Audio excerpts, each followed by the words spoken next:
I was 22 and I literally had nothing to lose. I had no kids and wasn't married, and I don't think that I would be able to do now what I did then. I literally had nothing. Cost a couple $1,000 to get the company insured and the licensing and the bonding and all that. I remember the first ever house that ML Framing had start to finish. A guy pulled into the driveway and got out of the truck. As 2008 progressed, things started to change really quick, and 2009 and 10 were devastating. All right, we're here today with Michael LaLane of ML Framing at one of his most recent projects. First off, thanks for coming and doing this. 20-year anniversary, by the way, of the start of this company. So excited to hear all of the ins and outs of how that went. Obviously, ups and downs in the real estate market. Let's start with this project and just walk us through kind of what's going on here. It's a complete teardown, basically. Come on in. We're moving this door over this way, but for now, I'll let you guys come on in right here. Well, you could see why they decided to remodel this house.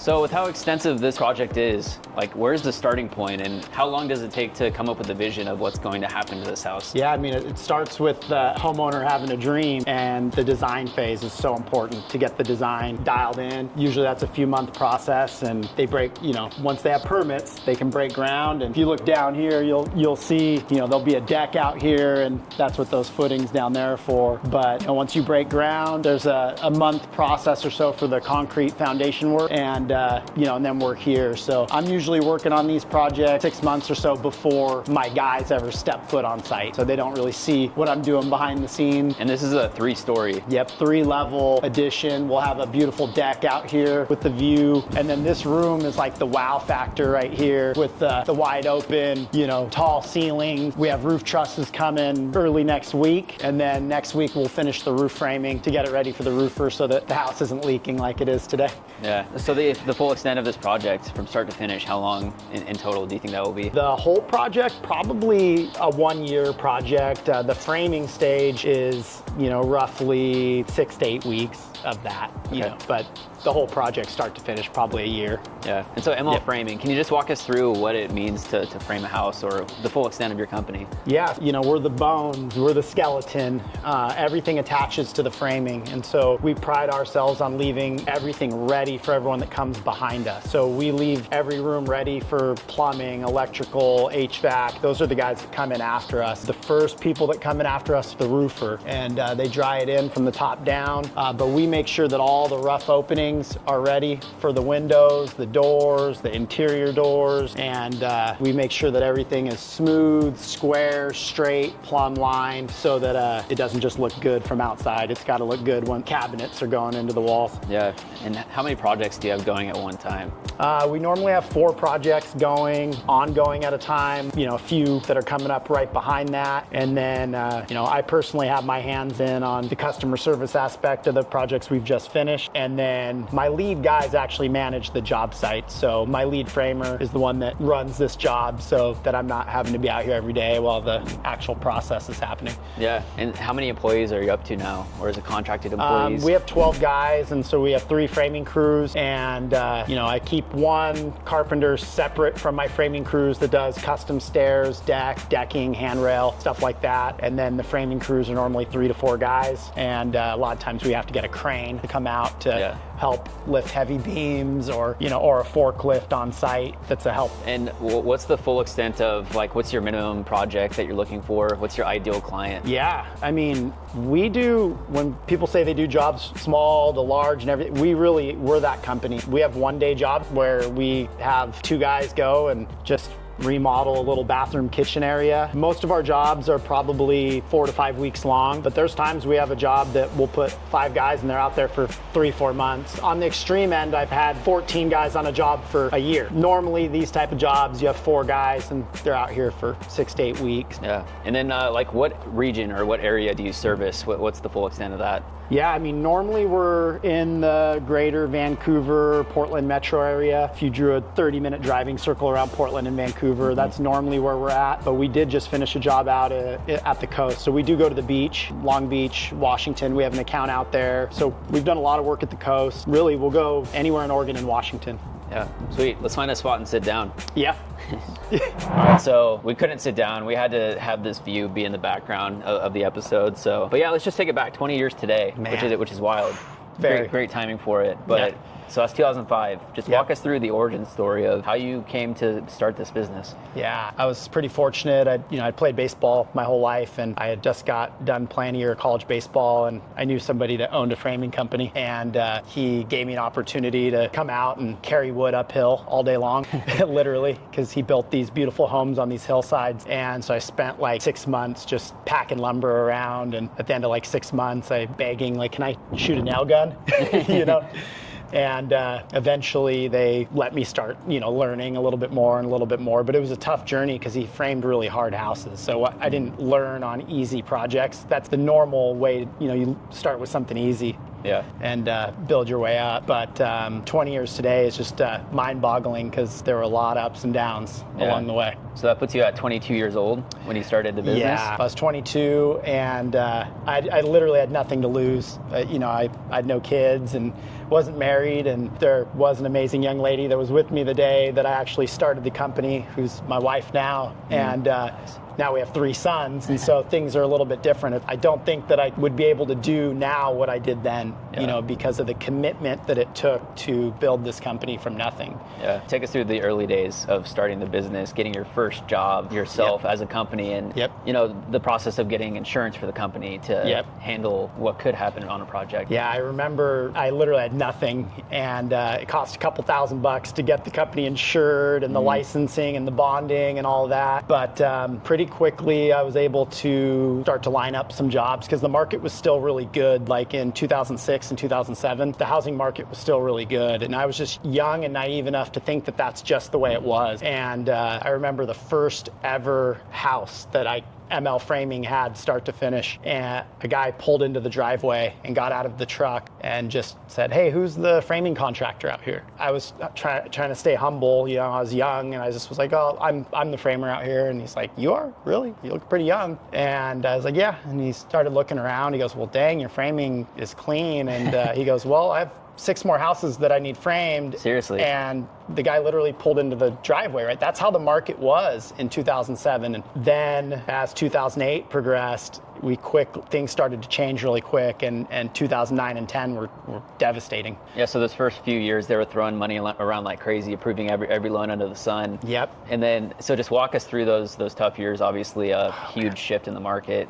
Yeah, it was devastating because when I built the company, the first couple years, everything circled around how can I make us harder to replace. And so I tried taking on difficult projects because I only had 1 framing crew at the time, and I was our lead framer. And so if I had the opportunity to frame an easy job or a very difficult job, I would take these difficult jobs because I was thinking about the future and try to make us hard to replace. And I'd built a really crazy portfolio of work. By the time I was 25 years old, if I showed you my portfolio of framing, you would have thought I was lying or thought that I took over like a family-run company or something like that. But that wasn't the case. And I had this great portfolio, but then by 2009 and 10, I couldn't find a fence to build. And we were a new company, so that really exposed how young of a company we were, and that we didn't have those deep relationships yet that like we do now. Yeah. And so when you were first starting out, I imagine it wasn't just yourself throwing up framing. Walk me through hiring your first employee, what that experience was like. Yeah, I knew a young framer that was super talented on another framing crew, and he ended up calling me up looking for work, and I was thinking to myself, "You're looking for work?" He was really extraordinary framer, and so he became my lead guy for a few years. And then my older brother was in the military. He actually came and he worked for us for a few years, and so we had a pretty good little framing crew, but it was really hard to line up more work because I had to be on site all day, every day. So how could I be out there looking for more work? And those were the, the dark days building the company. Yeah, and so walk me through, your first big win, it sounded like, was pretty early on where that guy comes, hey, I have 6 houses for you. Yep. Walk me through that first maybe failure and what that felt like. Yeah, so we're pretty fortunate to, have good work early on in 2007, 2008. Then there were months where we had nothing. In 2009, where a whole month would go by and I might have 3 days of work. And at its lowest point, the people closest to me, thank you, Mom, said, have you ever thought about getting a real job? We're going to be here to stay. This is real. And, the ship was sinking, but I was the one bailing water. I wasn't going to give up. And I felt like if the ship went down, I was just going to go down with it. So I just kept at it. But it hurt. It hurt bad because I spent a decade with no hobbies. I was all in. ML framing was it. And it wasn't until 10 years ago when I was 32, I played on a baseball team, and it was like a breath of fresh air doing something that wasn't just work. Was that the Adult League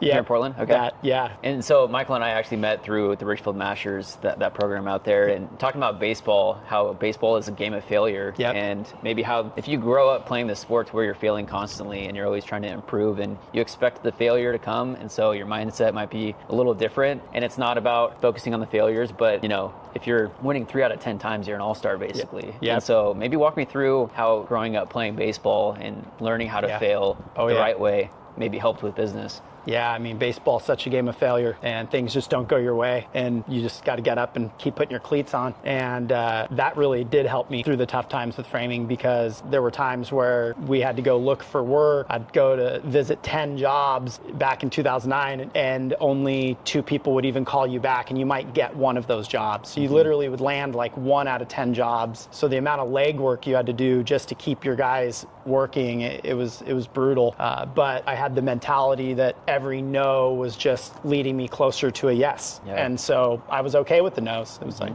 all right, moving forward. I just kept moving forward. Yeah. And then walk us through, after that, obviously the Great Recession took place and the next upswing, maybe how did you run your business a bit differently, knowing what you just experienced? Yeah, that portfolio that I had built before the recession ended up really coming into play, because in Oregon City, there was this 32,000 square foot mansion that was needing a framing contractor, and the guy only let 5 framing companies bid it. So the fact that I got to bid the job at 27 years old, this massive mansion. I mean, we're talking it had 22 toilets in the house, 9 sets of stairs, right? And he had hired another framer. The job had delays, and the guy took a job with Disney World. And I got the call, and the young builder was like, hey, what would you do if I told you that this 32,000 square foot house is yours to frame? And I always remember I told him, you won't regret that. I'll make sure you made the right decision, and next thing you know, we're on a 32,000 square foot house that took like a year to frame. Was that from the ground up, or was that a renovation? Yeah, from the ground up. So you could look online. It's actually called the Chateau des Lys now. There's like events, weddings there. But we framed that Chateau des Lys, and it kept us working coming out of the recession. So it kept us really busy in 2011, 2012. But even with that, though, I didn't want people to look back and go, hey, whatever happened to that framer that framed that Chateau des Lys, right? Yeah. So in the back of my mind, I was thinking, this needs to launch me into the next stage of my career. And so I was still thinking ahead, even though we were on that awesome job. So what's the feeling when you get completely done with the project? I mean, with this project, you're going to leave before it's technically done. Yep. But what's that feeling like when you're finally done leaving the job site? It feels good. It doesn't get old to me. To me, I'm still super impressed by this. Like, I look at this, and to this day, it really impresses me. I love the process. But when it's time to move on to the next job, we're moving on. And every once in a while, I get to come back and see the finished product. But usually, there's still 6 months of work that has to happen after we leave. But I have pretty good relationships with the general contractors we frame for. This project is for Tracy Dorio with Dorio Construction, and he'd let me come back and walk through any finished product if I wanted to. Yeah, and then being a business owner, also growing a family, we just had our first son, so it's like your mindset definitely shifts with how you approach things. Yep. So walk me through the change of mindset with how you run things in general once you start having little ones.